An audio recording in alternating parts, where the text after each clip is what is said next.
¿Qué tal? Bienvenidos a una nueva edición de TDAH Evidencia Científica, el programa que impulsa TDAH Vallés, como ya sabéis. Hoy nos acompaña en el plató el doctor Ramos Quiroga. ¿Qué tal? Hola, buenas tardes. ¿Qué tal? Buenas tardes, gracias por acompañarnos. Está también con nosotros Ana López Campoy, presidenta de TDAH Vallés. ¿Qué tal, Ana? Muy bien, Óscar, gracias. Bueno, sé que todo el mundo conocéis tanto a Ana, por supuesto, presidenta de TDAH Vallés, y muchísimo más al doctor Ramos Quiroga, pero yo, por si acaso, con tu permiso, voy a recordar a toda la gente que nos está viendo. El doctor Josep Antonio Ramos Quiroga es profesor asociado del Departamento de Psiquiatría y Medicina Legal en la Universitat Autónoma de Barcelona. Además, es coordinador de urgencias de psiquiatría en el Hospital Universitari de la Vall d'Hebron y es coordinador del programa de TDAH del Hospital de la Vall d'Hebron. Bien, vamos a empezar, vamos a ir ya al grano, porque estoy seguro que la mayoría de los que nos estáis viendo desde casa estáis al corriente de lo acontecido en una de las últimas ediciones del programa de televisión Salvados que emite La Sexta. En concreto nos referimos al programa del pasado 7 de abril, donde se hicieron una serie de afirmaciones que en este programa nos gustaría aclarar de la manera que nos gusta a nosotros, que es argumentando y con base científica, por supuesto. En el programa, lo iremos viendo a lo largo del programa, de nuestro programa, en Salvados, como decía, se hicieron algunas afirmaciones, salieron algunas personas relacionadas con el ámbito de la medicina y, resumiendo muy a grandes rasgos, lo que se dijo o se dejó entrever es que las personas que medican a sus hijos porque están diagnosticadas por TDAH es algo parecido como estar drogando a sus hijos, eso por un lado, y también se llegó a afirmar que el TDAH es una patología inventada por la industria farmacéutica. Bien, ahí es nada. A raíz de todo esto, TDAH Vallés, por supuesto, pero también con el apoyo de la Federación Española de Asociaciones de Apoyo al TDAH, han emitido un comunicado, que además hoy, aprovechando nuestro programa, lo quieren hacer público, y qué mejor que Ana López Campoy, presidenta de TDAH Vallés, para leer este comunicado, este manifiesto. Así que, Ana, te paso la palabra. Muy bien, pues un poco en la línea que tú explicas, Óscar, lo que sí que hemos querido dejar claro a través del comunicado y que está consensuado, como tú bien has dicho, con la Federación Española, por tanto es un comunicado en nombre de aquellos que estamos trabajando en el ámbito asociativo y que estamos defendiendo los derechos de los afectados. Respetuoso, no queremos entrar en ninguna discrepancia ni que nadie pueda sentirse ofendido, porque lo que no queremos es faltar el respeto a nadie, pero sí queremos manifestar lo que pensamos con respecto al programa que se emitió y a las declaraciones emitidas. Y dice así: tras las declaraciones aparecidas en algunos medios de comunicación españoles y de boca de algunas personas vinculadas con la medicina en el sentido de que el TDA o el TDAH es un trastorno inventado por la industria farmacéutica y que los padres que medican a sus hijos con la medicación están drogando a sus hijos, o así se insinuó, TDA Vallés, con el apoyo de la Federación Española de Asociaciones de Ayuda al TDAH y prestigiosos especialistas en la investigación del TDAH, manifiestan: TDAH Vallés marca su línea, exactamente igual que todas las asociaciones vinculadas en ese ámbito, siempre alienada al decir de la evidencia científica. En este sentido, hemos actuado siempre siguiendo estudios e investigaciones sobre el TDAH. Que el TDAH existe no es para nosotros motivo de debate ni discusión. Para nosotros es una realidad tan clara y diáfana como que el sol sale cada día, puesto de manifiesto en la guía práctica clínica como documento en el que se recoge la evidencia científica sobre el TDA y, en concreto, en el anexo 3, información para pacientes, familiares y educadores que se incluyen en la misma. Prestigiosos especialistas a nivel nacional y mundial, como el doctor Barclay, el doctor Ramos Quirogas, el doctor Josep Artiga, la doctora Ana Bielsa, el doctor Luis Rojas Marcos, concuerdan en investigaciones propias y en las de terceros en la existencia del TDA. Es incontestable este hecho por sí solo, que rebate en su totalidad las declaraciones en su contra de algunos sectores de la sociedad, basando siempre en opiniones y pareceres personales que en ningún caso cuentan con el respaldo de la comunidad científica. En cuanto al recurrente tema de la medicación, desde TDAH Vallés y desde todas las asociaciones, ni aconsejamos ni desaconsejamos su uso. Creemos que no es nuestra labor aconsejar a las familias sobre si medicar o no a su hijo. Creemos, y así lo ponemos de manifiesto en las reuniones con las familias, que es decisión de los propios padres y de las madres tras consultar con los especialistas en el tema. Por otro lado, respetamos mucho a los padres que, tras informarse en las fuentes adecuadas, deciden medicar a sus hijos. Siempre tendrán nuestro apoyo, nuestra fuerza, comprensión y reconocimiento, porque no estamos drogando a nuestros hijos. Existen infinidad de estudios al respecto que señalan el tratamiento con este tipo de estimulantes a la misma vez que con otros tratamientos como la psicoprevención, la psicología, y que previenen cualquier tipo de adicciones en cualquier tipo de sustancias. Desde aquí, desde Evidencia Científica, programa de TEDx Vallès, en nombre de TEDx Vallès, de la Federación Española que representa a todas las asociaciones, así como de la comunidad científica, profesionales y especialistas en TDAH de España, ponemos de manifiesto nuestra más enérgica repulsa a cualquier declaración que, sin ningún tipo de fundamento científico ni prueba demostrable, vaya en el sentido de incluir al TDAH como un trastorno inventado por la industria farmacéutica. Así como repudiamos cualquier declaración, ya venga de personas, instituciones o personalidades públicas o privadas, que pongan en duda o que manchen la honorabilidad de las familias que deciden medicar a sus hijos para tratar el TDAH aconsejados por profesionales. Bien, pues ha quedado bien claro, gracias Ana. Por cierto, que aparte de este manifiesto, que se puede encontrar, me imagino, en vuestra página web, en la página web de TDAH Vallès y también en la página web de la Federación Española. Aparte de esta carta, aparte de este manifiesto, van a encontrar también una carta que me consta que envió el presidente de la Federación a Jordi Évole, además firmada por multitud de asociaciones, ¿no? Es una carta abierta que hace Fulgencio Madrid, él es el presidente de la Federación.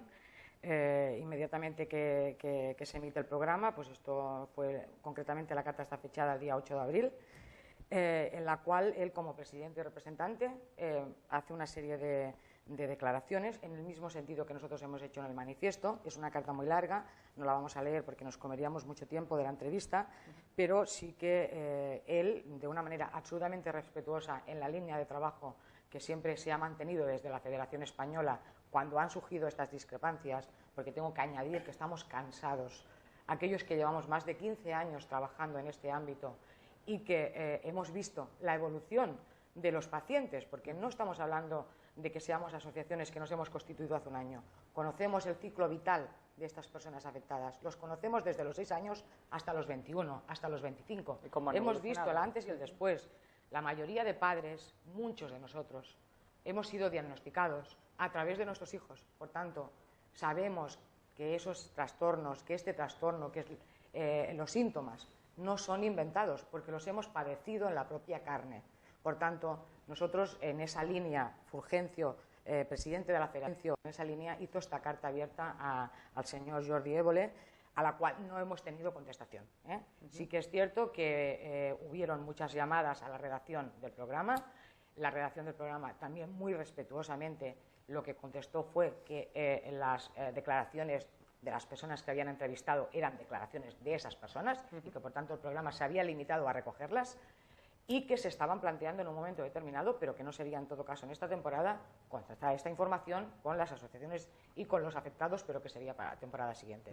Por tanto, estamos abiertos y estamos esperando que eso suceda, porque nos encantaría que a la misma vez que en el mismo nivel que se ha escuchado la voz de estas personas que discrepan, se nos dé la voz a los que estamos pues viviendo y padeciendo en el día a día el trastorno, y cómo a través de profesionales pues como el doctor Ramos y otros se puede evidenciar la evidencia científica, nunca mejor dicho, del trastorno. Bien, yo aprovecho para decir que no es nuestro objetivo ni mucho menos criticar ni poner en duda la labor periodística de compañeros de La Sexta, en este caso del programa Salvados, ni mucho menos, simplemente es que creemos que se debería recoger todas las opiniones. Bien, tenemos con nosotros a Josep Antoni Ramos Quiroga, prestigioso y reconocido doctor, además experto en TDAH. Todas estas declaraciones que ahora han aparecido en el programa Salvados, pero que, lo decía Ana también, de vez en cuando es un tema bastante recurrente, hacen mucho daño, porque me imagino que es como una losa, ¿no?, que cae sobre estos pacientes que además ya se sienten bastante incomprendidos por la sociedad. Hola, Óscar. Bueno, pues hacen daño a los pacientes, no hace mucho también en otro programa de radio, aquí en Cataluña, pues uno pudo sentir la afectación de los pacientes al llamar y decir, oye, a mí eso me está pasando, y gracias a las diferentes terapias que yo he hecho estoy saliendo adelante. Y en el fondo lo que pivota en todo ello es un grave desconocimiento a nivel social, pues de lo que son las neurociencias en general y en concreto lo que es la salud mental y los problemas que afectan al cerebro. Existe un gran desconocimiento en nuestra sociedad hoy día de lo que es el TDAH. Y eso, existen datos que demuestran claramente, como si tú sales a la calle y preguntas por las siglas TDAH, un gran porcentaje de la población no va a conocer exactamente qué es eso ni a qué se debe. Eso es una cuestión. La otra, que yo pienso que también es más grave aún, seguramente, es que dentro todavía pues del mundo médico hay gente que no llega a entender que el sistema nervioso central es un órgano que tiene un funcionamiento biológico, como puede tener el corazón o puede tener un páncreas o cualquier otra área de nuestro organismo, que hay factores genéticos que claramente pueden delimitar ese funcionamiento, que hay factores ambientales y sociales que pueden interaccionar, eso no lo entienden. Y es más grave, tienen un posicionamiento a priori de que no se puede hacer un abordaje terapéutico con psicofármacos o con medicamentos, igual que hacemos con otros trastornos de otras áreas de la medicina. No escuchan la evolución, no escuchan cuál es la respuesta de los pacientes. Y esta es la situación que hay. En el fondo, cuando se dice, no queremos negar la existencia, pensamos que hay un exceso, que hay demasiado diagnóstico, es una forma, y perdona la expresión, un tanto miserable, de realmente estar cuestionando la existencia. Yo no me imagino ningún programa de radio ni ningún programa de televisión hablando de preguntémonos cómo es que hay tantos ancianos con demencia o que tienen Alzheimer, porque eso afecta al 4, 5, hasta casi el 11% de la población anciana, y nadie se cuestiona que eso sea así, es una realidad. ¿Qué tendremos que hacer? Aplicar todas las terapéuticas posibles que tengamos. Nuestra función es mejorar la calidad de vida, mejorar la situación vital de los afectados. Y tendremos que aplicar aquello que nos ha demostrado eficacia. Si son unos psicofármacos, bienvenidos sean. Si es un tratamiento psicológico, cognitivo-conductual, bienvenido sea.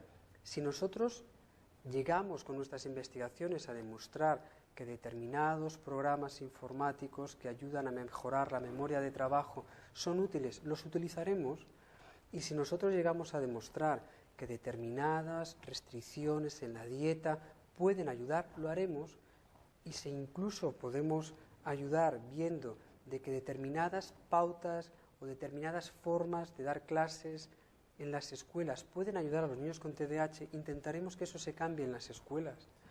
Pero el posicionamiento que tienen estas personas, insisto, para mí es un tanto que genera una gran incomprensión sobre los afectados. Cuando ves familias que sufren día a día, cuando ves chicos que intentan luchar por salir adelante, o cuando simplemente, en los casos más graves, a lo mejor haces estudios en medios penitenciarios y observas cómo hay un porcentaje de gente que acaba en una evolución muy mala. Afortunadamente, no todos los niños con TDAH tienen esa evolución mala. Pero fíjate, a veces pienso que llega a ser un tanto mezquino, como se habla siempre de los estudios negativos o que no acaban de tener un buen resultado. Pero en cambio, ninguno de estos médicos comentan estudios publicados en revistas de prestigio como el New England Journal of Medicine, que nos viene a decir en grandes estudios poblacionales en Suecia cómo un abordaje psicofarmacológico del TDAH consiguió reducir la criminalidad en esa muestra en más de un 30%. Eso es fundamental a nivel social, porque tiene un impacto no solo en los afectados, pero también en la sociedad. Y tanto. ¿Y por qué esto no se conoce? ¿Por qué no se...? Pienso que es lo que te digo. En principio, uno tiene un posicionamiento que no es nada científico. La ciencia es una situación en la cual tú estás abierto a escuchar, estás abierto a nuevas hipótesis que tú tienes que testar y tienes que demostrar. Fíjate las paradojas que se producen. Nos dicen que tenemos que utilizar fármacos que tengan muchos años de vida, que lleven muchos años en el mercado. que los médicos españoles hacemos mala praxis, porque empezamos a recetar lo primero que viene al mercado. Estamos hablando que el fármaco que se utiliza en el 95-90% de los casos en España, el metilfenidato, Sí. tiene más de 50 años, es un fármaco del año 57. Y además, perdona que te interrumpa, para tratar el TDAH no existe una multitud de fármacos tampoco muy grande como para otras patologías, por Efectivamente, hoy día en España solo tenemos 2 medicamentos para tratar el TDAH. Cuando uno cuestiona los grandes intereses de la industria farmacéutica, pensarías que si hay tanto interés, tienen que haber como mínimo 10. ¿Cuántos antidepresivos tenemos? ¿Cuántos medicamentos para tratar la ansiedad? Para tratar el TDAH solo tenemos 2 medicamentos, metilfenidato y atomoxetina. Y para más INRI, cuando es aquello que dices, qué gran desconocimiento de los que hablan sobre patologías inventadas o no inventadas, o tratar a niños drogando, pues quizá, ya que parece que les cuesta un tanto la lectura, si pudieran oír el programa, verían que hay fármacos, de los 2 que tenemos, uno no es un fármaco estimulante, es un fármaco que no tiene ninguna capacidad adictiva como es la atomoxetina. El metilfenidato es un fármaco muy seguro que lleva más de 50 años en el mercado y es cierto que si alguien hace un mal uso de ese medicamento puede tener consecuencias negativas, pero hay que hacer un mal uso de él. Nadie se plantea que Internet sea negativo para nuestra sociedad, pero si tú haces un mal uso de Internet y haces un acoso sobre niños, dirás que Internet es malo. No, dirás que estás haciendo un mal uso del sistema. Pues esta es la realidad. Fármacos que llevan más de 50 años, solo disponemos de 2 psicofármacos y cuando uno se informa mínimamente, podrá ver pues, que estamos hablando de una patología que es coetánea, insistiendo con el tema de las demencias, pues coetánea al Alzheimer. El Alzheimer se define por primera vez, la demencia del tipo de Alzheimer, en el año 1906. El TDAH, la primera descripción de pacientes con problemas de hiperactividad, de control de los impulsos, de inatención, data del año 1902, en la cual Sir George Steele, ante el colegio, la Real Academia de Médicos de Inglaterra, realizó una serie de conferencias que luego se tradujeron en 2 artículos en una revista que yo creo que huelga comentar su prestigio, que es la revista Lancet. Y estas son nuestras evidencias. Y desde el año 36 conocemos que hay algunos psicofármacos que pueden ir bien para el TDAH. Y desde el 57 tenemos este medicamento. Claro, hablar que es un tema que antes viene el medicamento y luego la patología, traduce únicamente la verdad. Una falta de rigurosidad, una falta de información y, sobre todo, lo que a mí más me llama la atención, no me oiréis hablar aquí nunca sobre si estamos tratando correctamente bien el cáncer de mama, porque pienso que aquellos fármacos que se utilizan no soy un experto. En cambio veo que hay gente que nunca ha visto un paciente en su consulta, ni mucho menos un paciente con TDAH, o gente que dice que bueno, que a veces receta cosas para que el paciente calle y se vaya antes, y luego pontifica sobre lo que hacemos gente que dedicamos horas de nuestra vida a intentar pensar en cómo mejoramos condiciones y cómo mejoramos situaciones clínicas del día a día. Por supuesto. ¿Realmente son tan adversos los efectos colaterales del tratamiento farmacológico del TDAH? Pues claramente es un tratamiento farmacológico que ya nos gustaría que los medicamentos que utilizamos para la esquizofrenia o los medicamentos que utilizamos para la depresión se toleraran también. Son fármacos que en términos generales se toleran bien. Que yo sepa, ninguno de estos medicamentos se venden en supermercados y uno va y lo coge de la estantería. Tienes que tener un diagnóstico claro y consensuadamente con la familia, con el chico, porque también es muy importante, aunque no tenga 18 años, que tenga 14, que tenga 12 años, que él sepa lo que estamos haciendo y por qué lo estamos haciendo. Lo más habitual es que suelen dar pues, a veces dolor de cabeza, que puedan disminuir el apetito, que puedas tener un poco de boca seca, a veces molestias gástricas con algunos medicamentos, con la atomoxetina, como una sensación del estómago un poco más, no sé, como una cierta incomodidad en ese sentido. Y nada más, es verdad que hay pacientes que pueden tener efectos secundarios como mucha ansiedad, o una bajada del estado del ánimo, o tener más irritabilidad, o no dormir. Claro, esos son efectos secundarios que tiene que controlar el médico. Y también sabemos que en cuanto los retiramos el medicamento, eso desaparece. Pero por eso tenemos un control médico. Ya me gustaría a mí tener medicamentos que no tuvieran efectos secundarios. Todo en la vida tiene un cierto coste. Pero, insisto, no son ni de largo medicamentos utilizados en el ámbito de la salud mental o en el ámbito de la medicina que tengan unos efectos secundarios que nos limiten el manejo. Hoy día lo que sabemos claramente es que tenemos que descartar que esa persona que va a recibir un tratamiento con estimulantes o con atomoxetina, descartar, insisto, que no tenga problemas cardiovasculares. Es lo único que tenemos que descartar. No tenemos otras limitaciones serias que hagan que no podamos hacer el tratamiento. Porque ¿qué pasaría si ahora todos estos pacientes que reciben medicación, a raíz de declaraciones como estas, dejaran de medicarse? ¿Qué pasaría? Bueno, pues tenemos ejemplos muy claros en la historia.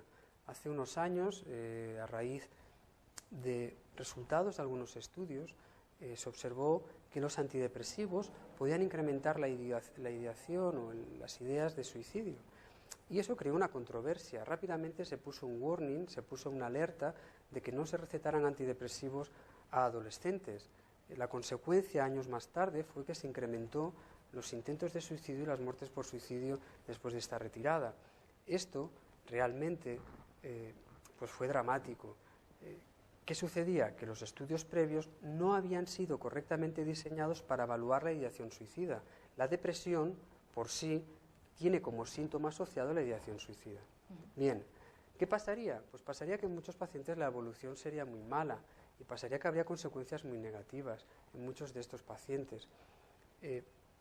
Insisto que el tratamiento del TDAH no es únicamente un tratamiento con fármacos, es un tratamiento que engloba terapia psicológica, cognitiva conductual, información, psicoeducación a padres.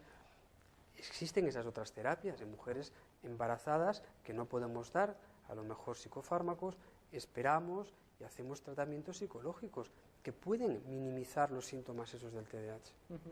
Los estudios genéticos me imagino que pueden ayudarnos en el momento de diagnosticar el TDAH y también diferenciarlo de otras patologías. Hoy día, matizando la pregunta, hoy día los estudios genéticos no tienen todavía una capacidad de diagnóstico y es muy probable que no la vayan a tener. ¿Por qué? Porque las enfermedades mentales son enfermedades que se denominan multifactoriales, en la cual no hay un único gen que derive en esa patología. No son lo que se llaman enfermedades monogénicas, como algunos problemas musculares, que la alteración de un gen da una alteración concreta en una proteína y eso es lo que causa la enfermedad. Aquí son un conjunto amplio de genes que pueden mostrar variaciones con respecto a la población que no tiene TDAH y eso conferir un mayor riesgo de tener TDAH. ¿Qué nos dicen los estudios genéticos? Los estudios genéticos lo que nos informan es de el 100% de las causas del TDAH, alrededor del 76% son debidas a alteraciones o modificaciones en los genes que nosotros tenemos y que el resto, más del 30%, son debidas a causas ambientales, como por ejemplo el uso de tabaco durante el embarazo. Los estudios genéticos en el futuro próximo nos pueden ayudar, por ejemplo, a hacer una medicina más personalizada, a que nosotros pudiéramos de alguna manera predecir qué paciente va a tener un mejor o peor resultado con un determinado medicamento o incluso predecir algún efecto secundario. Sería muy interesante saber quién va a ser el que va a perder más o menos peso, o sería interesante saber a quién le va a producir o no alteración en el sueño, igual que existe en otras áreas de la medicina. Bien, nos encanta lo bien y lo claro que habla el doctor Ramos Quiroga. Vamos a seguir hablando con él y también con Ana López Campoy enseguida, pero vamos a hacer una pequeña pausa y volvemos enseguida.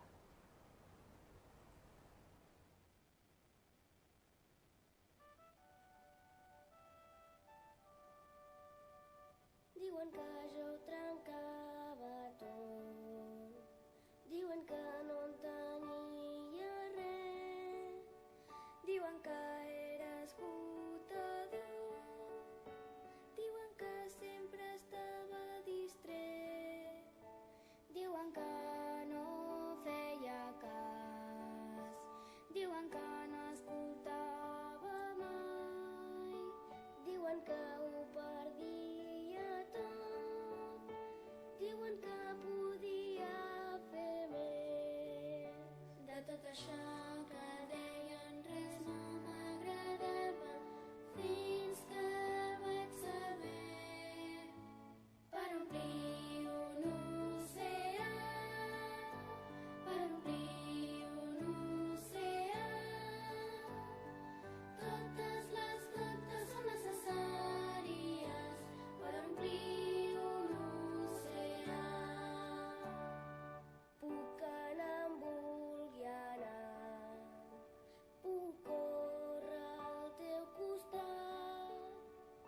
ser molt especial i també et puc estimar. Puc fer el que em proposo, puc esforçar-me com tu, puc aprendre i canviar i agafar-te de la mà. De tot això que deien res no m'agradava fins que vaig saber per omplir un oceà, per omplir un oceà. Totes les gotes són necessàries per omplir un oceà, per omplir un oceà, per omplir un oceà. Totes les gotes són necessàries per omplir un oceà, per omplir un oceà, per omplir un oceà. Totes les gotes són necessàries per omplir un oceà, per omplir un oceà, per omplir un oceà. Totes les gotes són necessàries per omplir un oceà. Totes les gotes són necessàries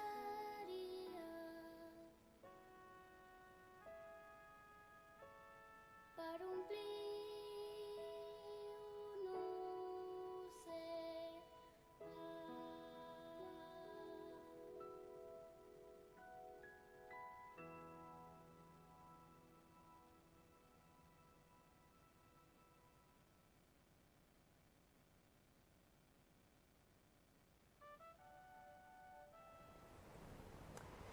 Bueno, seguimos aquí en nuestro programa TDAH Evidencia Científica, programa producido por TDAH Vallés, ya lo sabéis. Seguimos con el doctor Ramos Quiroga, con Ana López Campoy, presidente de TDAH Vallés. Antes de seguir con la entrevista al doctor, tenemos algunas reacciones más que han querido entrar por teléfono a raíz de todo lo que ha acontecido, todas las declaraciones que recogió Programas Salvados de La Sexta. Bueno, tenemos en primer lugar a María Jesús Tapia, es presidenta de la Asociación APIDA de Tarragona, la tenemos al teléfono. María Jesús, ¿qué tal? ¿Cómo estás? Hola, muy bien. ¿Y tú, Óscar, qué tal? Muy bien, María Jesús, gracias por entrar por teléfono aquí en nuestro programa TDAH Evidencia Científica. Bueno, lo primero que te quiero preguntar es bueno, tu valoración después de todo lo que ha pasado, estás al corriente seguro, en el programa Salvados de La Sexta. ¿Qué opinas? Bueno, mi valoración es desastrosa, ¿no? Porque que se ponga en tela de duda hoy en día todavía el TDAH con la evidencia científica que hay, me parece desastroso. Además que mezclan el tema de medicaciones, vamos, esto es mezclar las churras con las meninas, ¿no? Creo que estuvo todo fuera de lugar y de tono. La verdad es que como asociación me he sentido muy enfadada y bueno, he hecho varias protestas a Programas Salvados y al doctor Gavilán. Muy bien. Oye, nosotros aquí en el programa estamos, también hemos hecho eco de esta y tenemos aquí con nosotros al doctor Ramos Quiroga, que además nos ha explicado, argumentando y con evidencias científicas, como decimos nosotros, todo este tema, rebatiendo todo lo que se dijo en el programa Salvados.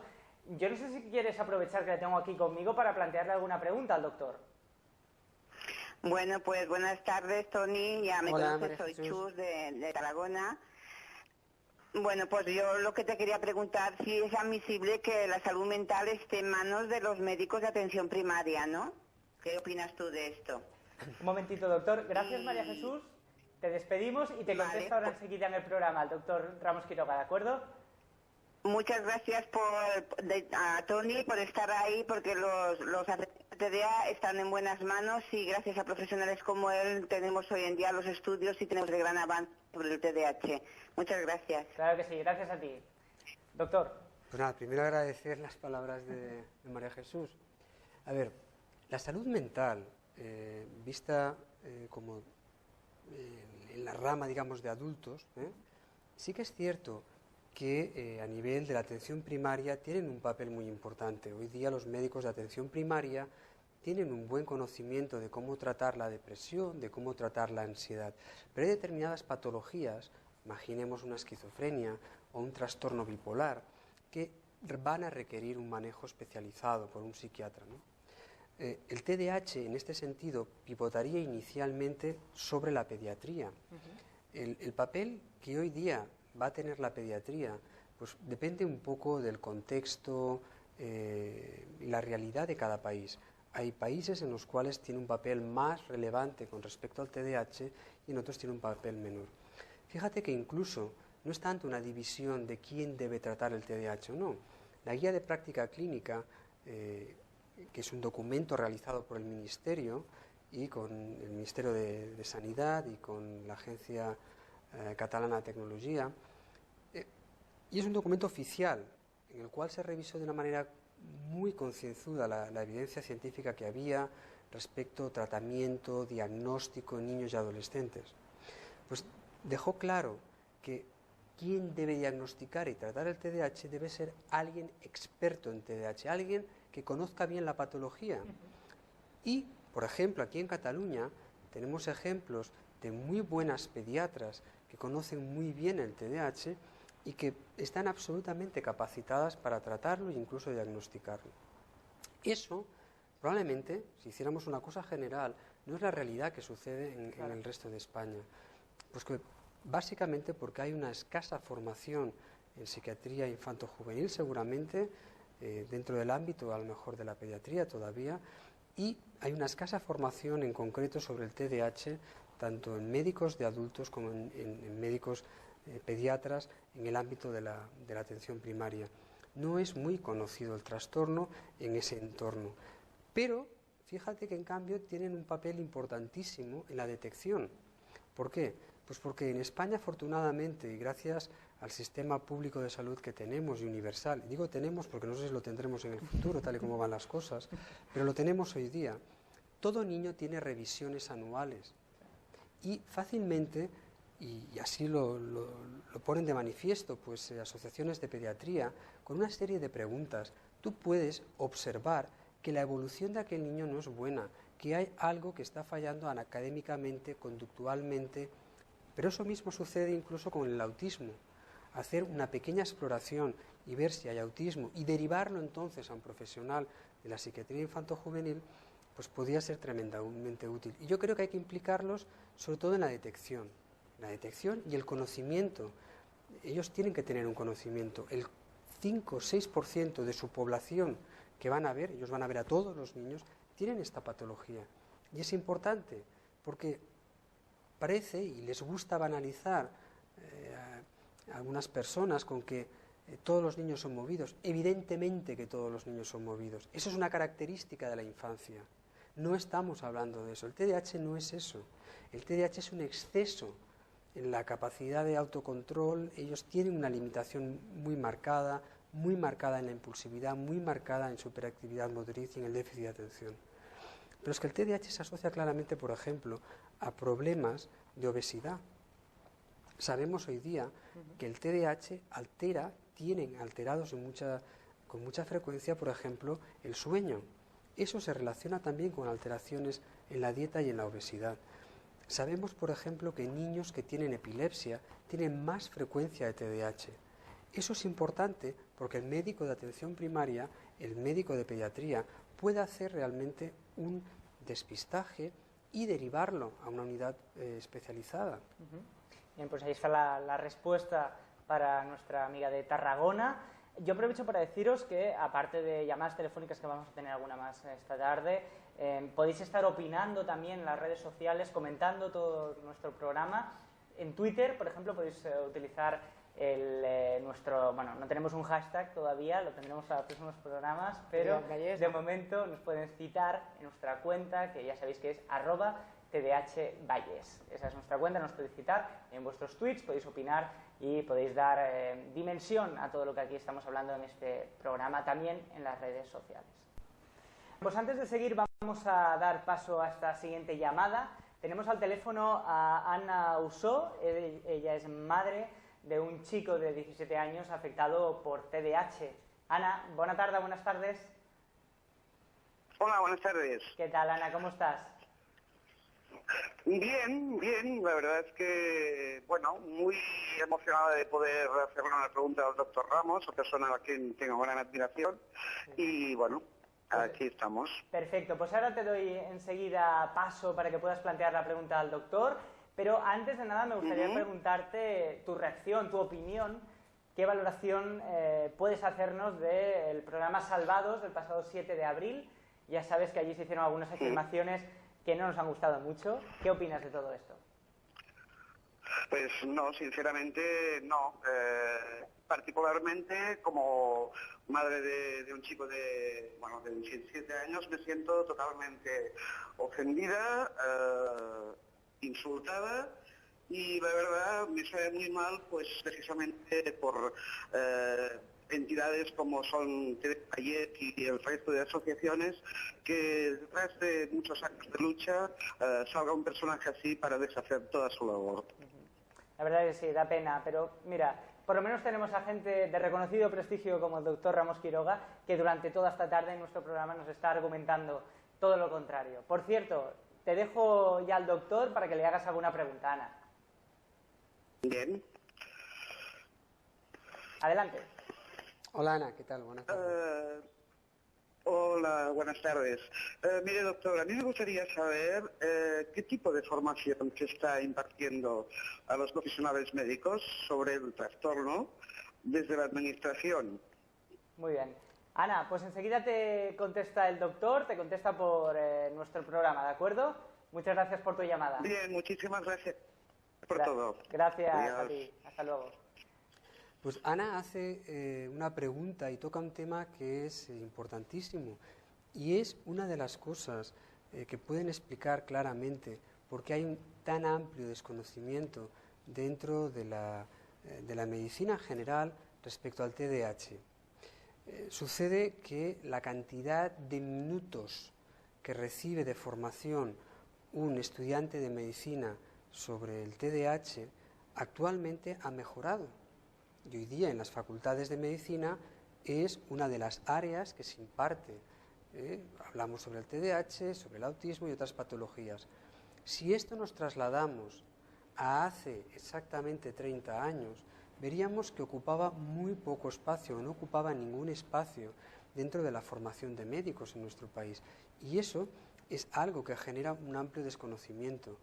El problema es que una vez que uno sale de las facultades, uno tiene que continuar su formación continuada.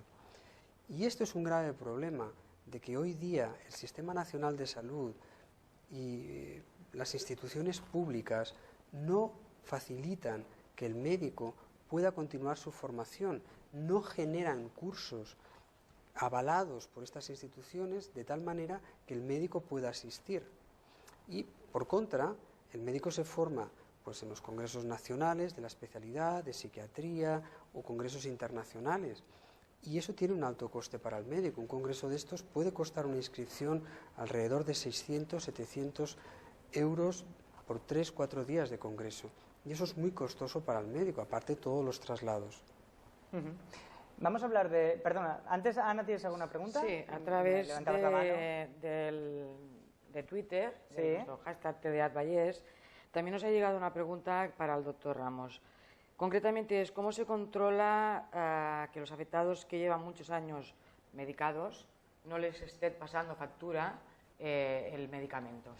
Esto es algo que además está muy bien estudiado. Hay publicaciones de primer rango y de primer nivel científico, como la revista JAMA, que es la revista oficial de la Asociación Médica Americana, que claramente demuestran, cogiendo millones de personas de la población general y estudiando a aquellos que han recibido versus los que no han recibido tratamiento, por ejemplo, a nivel cardiovascular no se observa ningún tipo de riesgo superior.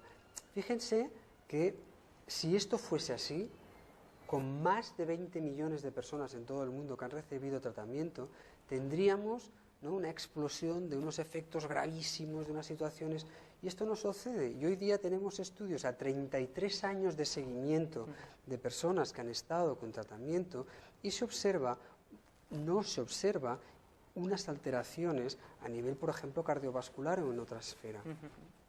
Esto claramente, y además en el día a día lo vemos.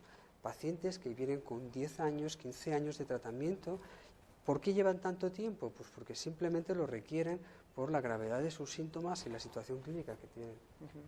Otra cuestión también a comentar es que ya hemos comentado en anteriores programas que estamos, a través de la Federación Española y a nivel mundial, estamos solicitando a la OMS que se reconozca un Día Mundial del TDAH. Sí.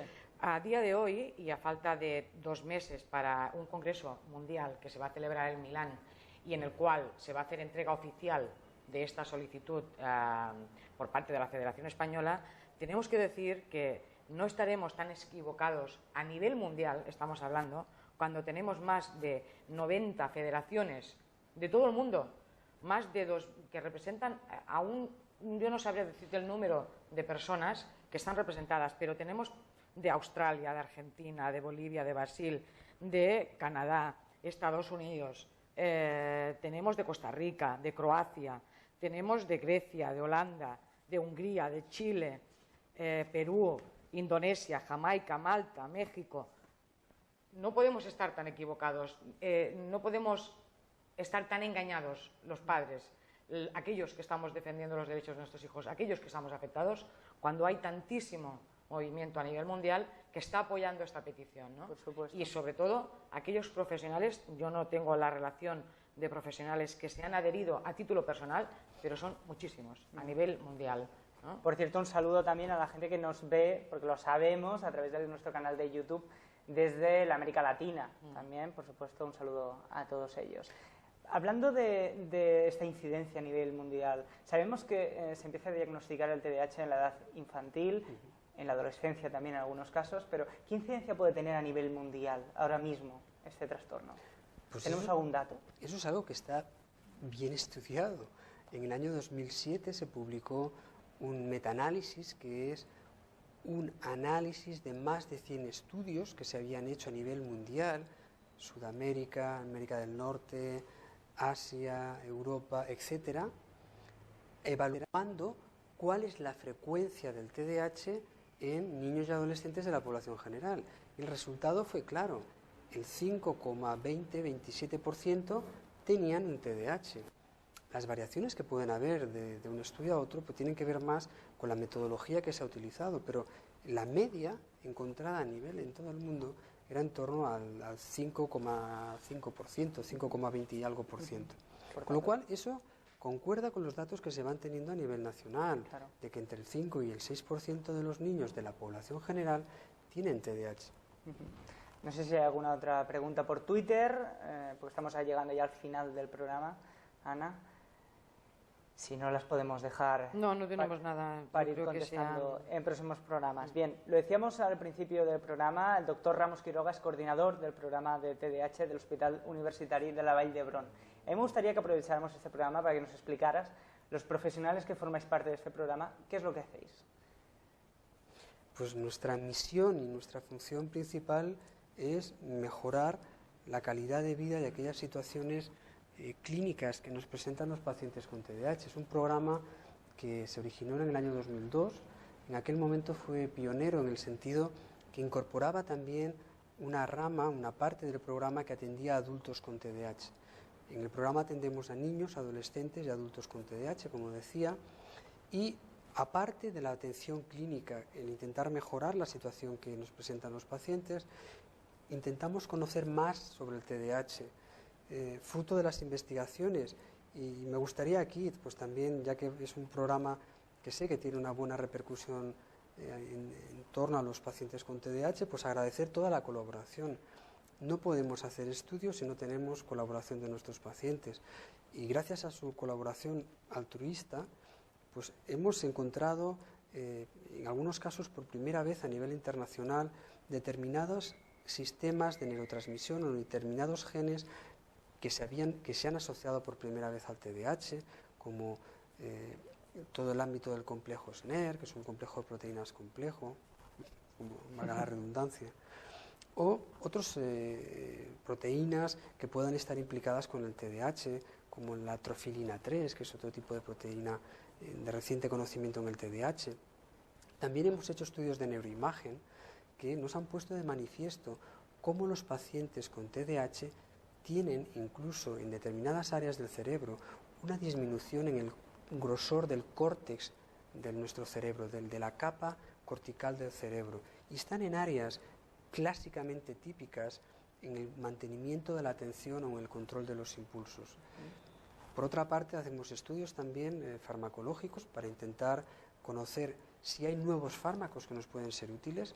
Sabemos que no todos los pacientes responden bien al tratamiento farmacológico. Hay un 30% de pacientes que hoy día no responden, por ejemplo, a metilfenidato y que van a necesitar un tratamiento con atomoxetina, o al contrario, alrededor del 30% pues tampoco responden bien a atomoxetina. Y por eso necesitamos nuevos fármacos, nuevas terapéuticas. Y otra rama de trabajo muy importante para nosotros es la investigación en el área de tratamiento psicológico. Nuestro grupo, por primera vez a nivel mundial, pues publica este año un estudio en el cual hemos encontrado que el tratamiento psicoeducativo en adultos es igual de eficaz que un tratamiento cognitivo-conductual, y eso es muy bueno de cara a implementar terapias grupales en centros públicos. O en estos momentos, por ejemplo, llevamos una investigación pionera, ya que no hay estudios con este formato a nivel mundial, con el tratamiento psicológico cognitivo-conductual a nivel grupal, en grupo, para adolescentes con TDAH y también para adolescentes con TDAH que además tienen problemas de dependencia al cannabis. Es un poco las áreas que hacemos. Y otro ámbito que a nosotros especialmente pues, nos ha ocupado durante estos últimos 2 años es lo que tiene que ver con las repercusiones negativas del TDAH. Fracaso escolar, pues el Hospital Vall d'Hebron tiene un amplio programa en el cual intentamos ver qué aspectos psicopatológicos se asocian al fracaso escolar. Otra rama es todo lo que tiene que ver con los accidentes de tráfico y la siniestralidad en el mundo de la conducción de vehículos, y con lo cual colaboramos para estos 2 programas con la Generalitat de Cataluña para llevar a cabo estos estudios epidemiológicos, y en el caso del de fracaso escolar también con la Fundación La Caixa, que ha dado una beca pues, para poder llevar a cabo estos estudios. Perfecto, pues labores, por supuesto, importantísimas las que realizáis en el programa de TDAH de la Vall d'Hebron, del Hospital Universitario. Hemos llegado ya, de hecho, al final de nuestro programa. Yo te quiero agradecer, primero, a nivel personal y también en nombre de la familia de TDAH Vallés, tu asistencia, tu implicación con nuestro programa y en general con la asociación, y también las gracias en nombre de toda la comunidad de familiares y afectados directamente por TDAH, porque es gracias a profesionales como tú que realmente pues, estas familias se pueden sentir entendidas, por lo menos, y ayudadas de alguna manera. Yo os agradezco la invitación y quisiera también trasladar un poco la seguridad, que las palabras que yo puedo haber dicho, o los estudios que nosotros hacemos, los hacemos en Vall d'Hebron, pero hay muchos centros en España, en Cataluña, que tienen una labor inmensa en el TDAH. Prefiero no nombrar a ninguno para no dejarme a otros, a nadie. Pero desde el norte de España, desde el País Vasco, desde Navarra, desde Galicia, desde Andalucía, en toda España hoy día hay grandes centros de investigación y grandes centros que están atendiendo día a día a chicos con TDAH. Y, curiosamente, los equipos quizá más punteros están en centros hospitalarios universitarios en cuanto a investigación, que también están descubriendo cosas en cáncer, cosas en problemas cardiovasculares, en problemas neurológicos, y son gente que trabaja en el TDAH, con lo cual yo creo que el rigor huelga asegurar que ese rigor está ahí presente en esta gente que trabaja en el Clínic de Barcelona, en el Parc Taulí de Sabadell, en la Clínica Universitaria de Navarra, en Madrid. Son centros punteros en otras patologías o en otras especialidades, y afortunadamente el TDAH les está ocupando espacio en su investigación. Bien, esto es fantástico, nos quedamos con estas buenas noticias que nos trae aquí al programa el doctor Ramos Quiroga. Aprovecho también para despedirme de Ana López Campoy. Gracias también por dar apoyo a este programa. Gracias, nos vemos en la próxima edición, Ana. Gracias, doctor. Gracias. Con todos vosotros ya sabéis que nos encontramos aquí en próximas ediciones en tdhvalles.tv y hasta entonces nos vemos en Facebook y en Twitter. En Twitter nos buscáis por TDH Vallés, ahí nos encontraréis, y en Facebook en el perfil de El Niño Incomprendido. Hasta la próxima.